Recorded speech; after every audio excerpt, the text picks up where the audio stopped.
Hey everyone, this is Chef. Today we're going to be talking about support Spellbreaker in World vs. World. In this video, we're going to cover some upgrades to the basic Spellbreaker build that we've covered in previous videos that will improve your ability to remove boons from foes and apply boons to allies in exchange for removing some of your stun breaks and personal condition cleanse. Once you're comfortable with the basics of the spec that we've covered previously, you'll want to take off some of those training wheels and start using this build instead.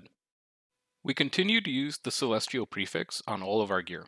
We benefit from the power, precision, ferocity, concentration, vitality, toughness, and expertise that the prefix provides.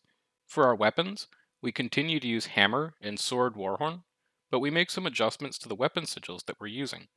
We keep our sigil of absorption and sigil of nullification on our hammer, and we keep the sigil of nullification on our sword, but we remove the sigil of energy on our warhorn and replace it with sigil of strength.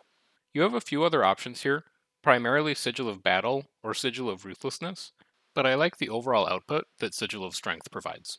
Without a sigil of energy, your heal shout becomes your primary source of endurance, so make sure that you're using it proactively.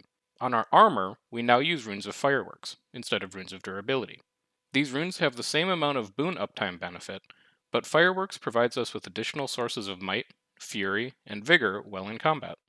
For our utility skills, we use To the Limit, Balanced Stance, Banner of Tactics, Break Enchantments, and Winds of Disenchantment. Break Enchantments is a strong boon removal ability that should account for a large portion of your removed boons overall. It does come at the expense of a reliable stun break and condition cleanse in Shake It Off, so if you're still having trouble reacting to movement affecting conditions with your Hammer F1, Sword 2, or Banner of Tactics, you may want to wait on using break enchantments until you can consistently survive melee encounters. You could also use Defiant Stance instead of To the Limit for a full invuln. Just know that the latter skill has significant benefits for both yourself and your party with an endurance refill, and is usually going to be the stronger option. Our traits provide the payoff for stacking all these different sources of might. We now run Tactics 1-3-3 instead of 1-2-2. Empower Allies grants might to nearby allies while in combat, and increases the range of the might from soldiers' focus. And Phalanx Strength applies any might that we generate to nearby allies. The function of this build is to generate and share multiple stacks of might, so that our allies in our party can do as much damage as possible. Discipline and Spellbreaker are unchanged from previous versions of this build. We continue to use Discipline 2-1-3 and Spellbreaker 3-1-1.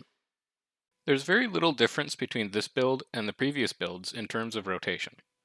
Break Enchantments is a strong option for Adrenaline on Engage, alongside Hammer 3 and our Shout Heal, and you should use it anytime it's off cooldown to maximize your boons removed. Also note that you gain Might and Adrenaline when weapon swapping in combat, not only when you're fighting. If you're standing outside of a tower or keep and being pelted with arrow cart fire, or stuck in combat from range haze, make sure you're swapping weapons every 5 seconds to prepare for the eventual fight by pre-stacking might and filling your adrenaline. Once you feel like you've mastered the basics of Spellbreaker play in the earlier builds and videos, this is what I would try and play next. With high boon removal and offensive boon generation, support Spellbreaker should continue to be a viable option in the World vs. World meta. If you have questions or criticisms about the choices I've made in this build, let me know in the comments, and if you'd like to be notified when I release new videos, consider subscribing. You can also find me on Twitch if you'd like to watch me play these builds in real time and ask questions there. But until then, I've been Chef, and enjoy the rest of your day.